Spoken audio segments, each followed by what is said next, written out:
My wife left me for a flashy influencer, then came back after my inheritance, so I sabotaged her new life with one email and let karma finish the job. I'm a 35-year-old male, and my ex-wife Emily is a 32-year-old female.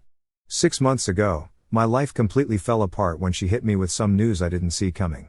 We had been married for a year and a half, together for 3 years, and while things weren't always perfect, I honestly thought we were solid. But of course, I was wrong. Emily and I met in a pretty typical way. We both worked in the same hospital. She was a nurse, and I'm a doctor. It wasn't anything out of the ordinary, just two people working the same shifts, grabbing lunch together occasionally, and then one thing led to another. I fell for her hard. She was smart, driven, and we had good chemistry. I thought we clicked on a deep level, you know, the kind of connection where you feel like you're both in sync, like you're a team. Fast forward 3 years, and we were married with a 1-year-old son. Life was pretty hectic, but in a good way. I was working long hours at the hospital, trying to balance being a dad and a husband, and Emily was doing her part too, at least that's what I thought. But clearly, I wasn't paying close enough attention. See, Emily had this friend Alex who she met about a year into our marriage. At first, I didn't think much of it. She was always meeting new people at work or through social media since she started getting into the influencer stuff. I wasn't exactly tuned into that world, but it was her hobby, so whatever. Alex, though, was different. He's one of those social media guys, constantly posting about his lifestyle, showing off expensive stuff, talking about how he's self-made. You get the picture.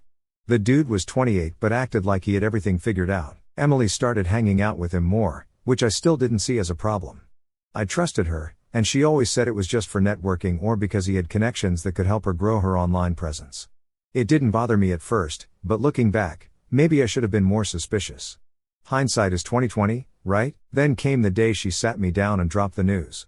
I had just gotten home from work, completely exhausted, and she told me we need to talk. Now, let me tell you, nothing good ever comes from that phrase. It's like a punch to the gut before the actual blow lands. She straight up told me she had been seeing Alex for a few months and was leaving me for him. My brain froze. I just stared at her, trying to process what she was saying. She said she had fallen out of love with me, that I was too busy with work, and that Alex was there for her in a way I wasn't. Like, what? I was busting my ass trying to provide for her and our son, and apparently that wasn't enough. The kicker was that she didn't just fall for him out of nowhere. She had been cheating on me with him for months. I think that's what hit me the hardest. It wasn't a mistake, it wasn't a one-time thing. She had been lying to my face every day. It's like every moment we shared suddenly felt fake, and that kind of betrayal cuts deep. But she wasn't done. Nope, she already had the divorce papers ready, like she had everything planned out. The only thing that had been holding her back was figuring out if Alex was serious about her. Apparently, once he gave her some sort of commitment, whatever that means, she decided to ditch me and our son and start her new life with him. It felt like I got hit by a truck. I remember sitting there, just numb, as she laid out her plan like it was no big deal. She was so casual about it, like it was a simple decision to walk away from everything we had built together. But the part that really made me lose it, she didn't even want to fight for our son. She didn't want custody, didn't want anything. I mean, who does that? She was so ready to move on with her new life that she didn't even care about our kid. She said it's better for him to stay with you since I'll be too busy. I still can't wrap my head around how someone can just walk away from their child like that. I was furious, heartbroken, and honestly confused as hell. I thought we were in love. Sure, we had some rough patches, but nothing that screamed I'm going to leave you for a younger, richer guy. But there she was, telling me that she was done with our marriage, done with me, and practically done with being a mom. The divorce itself was pretty quick. I wanted full custody of our son, and she didn't even bother to fight me on it. She didn't care about getting anything from the house or the assets we shared. It was like she was just cutting ties and moving on as fast as possible, like our marriage was just a phase she was outgrowing. I had to handle everything, signing the papers, adjusting to being a single dad, dealing with the shock of it all, while she just walked away. I'm not going to lie, the first few months were brutal. I kept wondering what I had done wrong, where I had failed. But eventually, I realized it wasn't me, it was her. She wanted a life that I couldn't give her, a life of fame, money, and attention, and she found that with Alex. It wasn't until later that I found out the real reason behind her leaving so quickly. You know how I mentioned Emily got pregnant a few weeks after the divorce? Well, turns out she was already pregnant when we split. I didn't know at the time, but the timing made it pretty clear that it wasn't mine. I found out through some mutual friends that she had announced her pregnancy right after we finalized the divorce. It didn't even faze me by that point. She was already out of my life, and honestly, good riddance. But what really stuck with me was how she just walked away from our son. No calls, no texts, nothing. She hadn't even checked in to see how he was doing. It was like she had erased us both from her life. I've had to come to terms with the fact that she never really cared about us the way I thought she did. That's a hard pill to swallow, but it made it easier to hate her, and I think I needed that, to be honest, something to help me move on. So yeah, that's where things were for a while. I was left picking up the pieces, trying to figure out how to be a single dad, and Emily was off living her influencer dream with Alex without a second thought about the family she left behind. So after the whole mess with Emily, I was just trying to get my life back together. Being a single dad was no joke, but I was starting to adjust. I didn't really think things could get crazier than what had already happened, but of course, life had other plans. About a month after the divorce, I got some news that flipped things on their head again, but this time in a good way. My aunt, who had been this successful businesswoman, passed away. She was my mom's sister, and we were always close. She never had any kids of her own, and growing up, I spent a lot of time with her. She was more like a second mom to me than just an aunt. Now, I knew she was well off, but I had no idea just how wealthy she really was. When she passed away, I was named her sole heir, and when I say everything, I mean everything: the house, the businesses, and most importantly, $2.8 million. I was floored. I knew she liked me, but I didn't expect her to leave her entire fortune to me. I always thought she donated or something, but there it was, all mine. It was a bit overwhelming at first. I mean, suddenly I had all this money and all these responsibilities. She had a pretty large real estate company that she built from scratch, and it wasn't something I was remotely interested in running myself. Luckily, she had a good team in place, and her will had clear instructions about what to do if I didn't want to run the business. I ended up appointing the company's CFO as the new CEO so everything would keep running smoothly without me having to get involved too much. But the money, that was life-changing. With $2.8 million in the bank, I could basically do whatever I wanted. I wasn't going to quit my job or anything. I actually like what I do. But it gave me this sense of security I'd never had before. I could make sure my son was set for life. I could pay off everything. I could even start thinking about taking time off for vacations or stuff like that. It was a huge weight lifted off my shoulders. Word got around pretty quickly about my inheritance. I told a couple of close friends, but I guess news like that travels fast, because not long after, I got a knock at my door, and guess who it was? Yep, Emily. I hadn't seen or heard from her since the divorce. She ghosted me and our son, didn't even bother checking in. So seeing her standing there, heavily pregnant, by the way, was a shock. I almost slammed the door in her face, but something in me was curious. Why now? Why show up after all this time? She had a new life with Alex, so what was she doing back here? She started with small talk, which I had absolutely no interest in. She asked about our son like she suddenly cared after months of silence. I just gave her short one-word answers because I wasn't about to play along with her fake concern. Finally, after what felt like forever, she got to the point. She knew about the inheritance. I don't know who told her, but clearly someone spilled the beans. And that's when she dropped the real reason she was there. She wanted to talk about her baby. More specifically, she wanted me to put my name on the birth certificate as the father. At first, I thought I heard her wrong. Like, what? How does that even make sense? So I asked her to explain, and it turned out her reasoning was just as ridiculous as it sounded. She said that since we were still technically married when the baby was conceived, I had some kind of claim to the baby, even though we both knew it wasn't mine. She thought it would be better for the family if both our kids had the same last name and were officially siblings on paper. I couldn't help it, I actually laughed in her face. I mean, come on, this was so transparent. She didn't care about family unity or whatever, this was about one thing: money. She knew about the $2.8 million. And she was trying to secure her and the baby's future by making me take on this responsibility. It was pathetic, honestly. The nerve of her to come back after ditching our family and now asking me to step up for a baby that wasn't even mine. I asked her straight up if she had done a paternity test, and she admitted she hadn't. But that didn't stop her from pushing the idea that I should be the one on the birth certificate. She tried to make it sound like she was doing this for the kids, talking about how our son and her new baby could grow up together as siblings. She even tried pulling the "it's better for the kids" card, which just made me even angrier. Where was this concern for our son months ago when she up and left? She didn't care about him then, and now all of a sudden she's concerned about their relationship? Yeah, right. I told her that if the baby wasn't mine, I wasn't going to have anything to do with it, simple as that. But she kept pushing, saying it wasn't about who the biological father was, it was about keeping the family together. At this point, I was done. I told her to get out and that I wasn't going to entertain this ridiculous idea anymore. She started to get upset, saying I was being selfish and that I was ruining the chance for our son to have a relationship with his sibling. But I wasn't having it. I wasn't about to let her manipulate me like that, and I wasn't going to be some backup plan just because things weren't working out with Alex. Finally, after what felt like forever, she left. I stood there for a while after she was gone, trying to process what had just happened. It was so typical of her to show up only when she needed something. She didn't care about our son, she didn't care about me. She only cared about what she could get. And now that she knew I had money, she thought she could waltz back into my life and I'd just go along with it. But this time, I wasn't falling for it. She made her choices, and she'd have to live with them. After Emily left my place that day, I was beyond pissed. Up until that point, I hadn't really done anything to get back at her since she left me and our son. I was trying to be the bigger person, focusing on being a good dad and moving on with my life. But after she pulled that stunt, coming over and trying to rope me into her mess with the whole birth certificate nonsense, I'd had enough. I wasn't going to sit around and let her play me like that. So I decided to stir the pot a little. I knew Emily's new guy Alex had no idea what she was up to, or at least I assumed he didn't. For all I knew, maybe he was in on the whole plan. But I wasn't going to let that slide without making sure he knew exactly what was going on. So I wrote him an email. I wasn't trying to be all formal or anything, I just laid it out plain and simple, explaining how Emily came over, pregnant with his kid, and tried to get me to pretend I was the father. I didn't hold back. I told him how ridiculous her plan was and how she was basically using me as some backup option now that she found out about my inheritance. Honestly, I wasn't sure what I expected.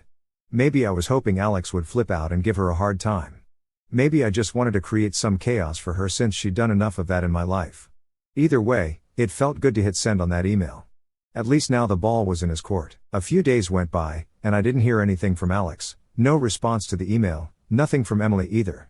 I figured it might have just gone ignored. But then some mutual friends started hitting me up with gossip. Apparently, Alex and Emily had gotten into a massive fight after I sent that email. From what I heard, Alex had no clue about what she'd been up to. He thought their relationship was fine, that they were just moving forward with their new life together, and he had no idea she was trying to drag me back into her mess. Turns out Emily had been dodging his request to see our son for a while now.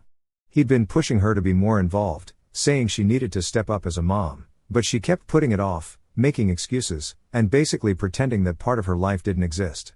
So when she suddenly started acting like she cared, taking videos of our son and trying to paint herself as the concerned mother, it didn't sit right with him. And once he found out she'd been lying to him about the whole birth certificate thing, that was it for him. Apparently, they had this huge blowout fight. He confronted her about everything, about how she was trying to manipulate the situation and use me to cover for her. Emily, of course, tried to spin it like she was doing it for the sake of the kids, but Alex wasn't buying it. He knew she'd only started caring when it suited her, and even then, it was all about her image.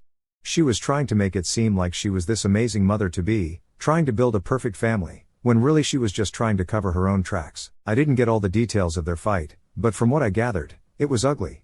Alex had been under the impression that Emily was this devoted, loving partner, but once the truth came out, he saw through her. He wasn't happy about being kept in the dark, and he definitely wasn't thrilled about being used as part of her plan. And here's the kicker, I know I said no kicker, but seriously, this was wild. Alex broke off their engagement just like that. From what I heard, it wasn't just the birth certificate thing that set him off, it was the whole package, the lies, the manipulation, the way she'd been dodging her responsibilities as a mother while trying to create this perfect influencer image online. He realized that if she was willing to lie about this, there were probably a lot of other things she'd been hiding from him too. I didn't feel bad for her, not even a little. This was exactly what she deserved. She'd made her choices, and now they were catching up to her. The irony of it all, she'd left me for this better life with Alex, thinking she was trading up, but now she was losing everything because of her own lies. It was karma at its finest. After their blowout, Emily went silent, no more posts on social media, no more drama. It was like she dropped off the map completely. I figured she was probably trying to figure out her next move, but honestly, I didn't care. As long as she stayed out of my life and didn't come back to cause more problems, I was good. Alex, on the other hand, never responded to my email. He didn't need to, really. I got my answer through our friends and all the gossip going around. The damage was done, and I'm sure he was just as relieved to get rid of Emily as I was. It felt like a huge weight had been lifted off my shoulders, knowing that her little plan had blown up in her face. For the first time in a long time, I felt like things were finally going in the right direction. I had full custody of my son, Emily was out of the picture for now at least, and I didn't have to worry about her trying to mess with our lives again. Sure, I knew she'd probably come back around at some point, people like her always do, but for now, I was happy to enjoy the peace and quiet. I'll be honest, part of me was curious about what she was going to do next. Was she going to try to crawl back to Alex and beg for another chance, or was she going to find some new target to latch on to now that her big plan had crumbled? Either way, it wasn't my problem anymore. She'd made her bed, and now she was going to have to lie in it. In the meantime, I was focused on the only thing that really mattered, my son. After everything that had happened, I felt more determined than ever to give him the best life possible. And without Emily's chaos hanging over us, it felt like we could finally move forward. After Alex kicked Emily out, things started spiraling faster than I expected.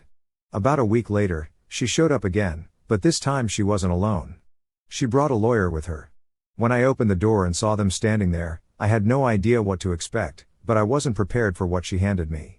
It was paperwork. She was giving up custody of our son. I stood there for a second, completely blindsided. I mean, I knew she hadn't been around much and had barely shown any interest in him since the divorce, but to just outright give up custody? It was a whole new level of cold. I asked her why, and her answer hit me harder than I expected. She said it was in our son's best interest for him to have only one parent because she was going to be too busy with her new baby. She even admitted that seeing him the other day had made her realize she wasn't attached to him anymore, like she had moved on from being his mom. I don't know if I'll ever be able to forget the way she said that, like it was no big deal, like it was just another decision in her life that she could brush off. I felt bad for my son, he's too young to understand what's happening, and it broke my heart knowing that his mother was choosing to walk away from him completely. He wouldn't know the truth for years, but I knew this was something that would affect him when he got older. Still, I didn't try to stop her. She had made up her mind, and if I'm being honest, it was probably for the best. He deserved better than a mom who didn't want to be in his life. After that, we sat down and went over the details with our lawyers. She was signing over full custody to me, and I didn't have to fight for anything. It was all pretty straightforward, but it didn't make the situation any less surreal. Emily had completely checked out of our son's life, and now it was official. She even said she didn't want any visitation rights, claiming it would just confuse him if she was in and out of his world. Before she left, I asked her about the baby she was having with Alex. I wanted to know if she ever planned on doing the paternity test. She shrugged and said she'd do it after the baby was born, but until then, I didn't need to worry about it. She told me that if the baby turned out to be mine, we could figure something out, but if it wasn't, she didn't want me contacting her. It was like she was putting the whole thing in a neat little box and moving on with her life without a second thought. Fine by me, I didn't need her dragging me back into her chaos again. About a month later, I finally heard from Alex. He sent me an email apologizing for everything. He told me that they had done the paternity test, and the baby was his, not mine. Honestly, I wasn't surprised. Deep down, I'd always assumed it was his, but hearing it confirmed was still a relief. What really got to me was that Emily had known all along. She knew the baby was Alex's before she even showed up at my place trying to rope me into her plan. She'd been playing both of us the whole time. Alex let me know that once the paternity test came back, he broke things off with Emily for good. He said he couldn't trust her anymore, and honestly, I don't blame him. She had lied to both of us, tried to manipulate the situation for her own benefit, and now she was paying the price. Apparently, she stuck asking Alex for child support, and from what I heard, things aren't going too well for her. Meanwhile, things were finally starting to settle down for me. With full custody of my son and $2.8 million in the bank from my aunt's inheritance, I was in a much better place than I could have ever imagined 6 months ago. When Emily left, I thought my life was falling apart. I never would have guessed that things would turn around the way they did. It's funny how life works out sometimes. Emily is completely out of the picture now, no more drama, no more surprises. It's just me and my son, and for the first time in a long time, I feel like we're going to be okay. Better than okay, actually. I've been able to focus on being the best dad I can be, and it's been great watching my son grow and thrive without all the chaos hanging over us. We're even planning a vacation together soon. A few months after I got full custody of our son, I started hearing little bits and pieces about Emily through mutual friends. Apparently, things had gone downhill for her fast. After Alex kicked her out, she wasn't living in the cushy influencer world she dreamed of anymore. In fact, she was living back with her parents. That alone felt like some kind of poetic justice. She had left everything for what she thought was going to be a glamorous life with Alex, and now she was stuck back in her old bedroom like a teenager. From what I heard, Alex wasn't too eager to deal with her anymore either. Sure, he was on the hook for child support now that the paternity test proved the baby was his, but that was about it. He didn't want anything to do with Emily beyond the legal obligations, and I guess that made her life even harder.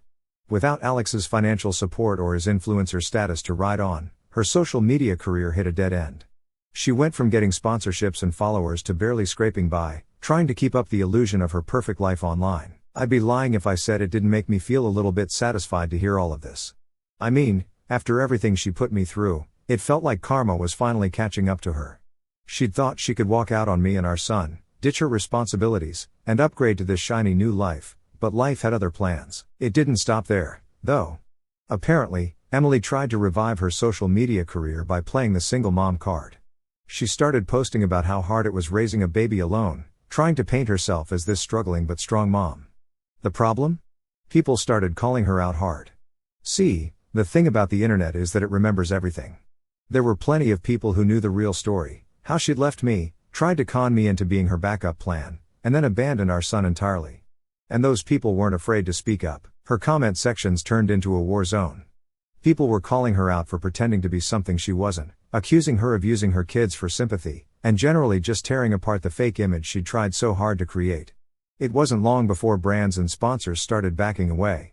No one wanted to be associated with her anymore, the drama was too much, and it was clear that her audience didn't trust her. What little income she had from her influencer career dried up fast. She tried pivoting to other platforms, but the damage was already done. Her name was too tied to the mess she'd created. Meanwhile, her personal life wasn't any better. From what I heard, Alex had completely cut her off except for the legal child support payments. He didn't want her anywhere near him or the baby. It was kind of ironic, really. She had left me and our son to be with him, and now she was totally on her own. No Alex, no steady income, no one to rely on. I tried not to think about her too much. I was too busy focusing on my son, and honestly, my life was in a good place. But it's hard to ignore when you keep hearing how hard someone's fallen, especially when that someone is the person who caused you so much grief. I felt a little bad for her, but at the same time, I knew she brought it all on herself. Then the icing on the cake came a couple of weeks ago. A mutual friend told me that Emily's parents were fed up with her. She had moved back in with them, thinking it would be temporary, but months later, she was still there with no real plan to get her life back on track.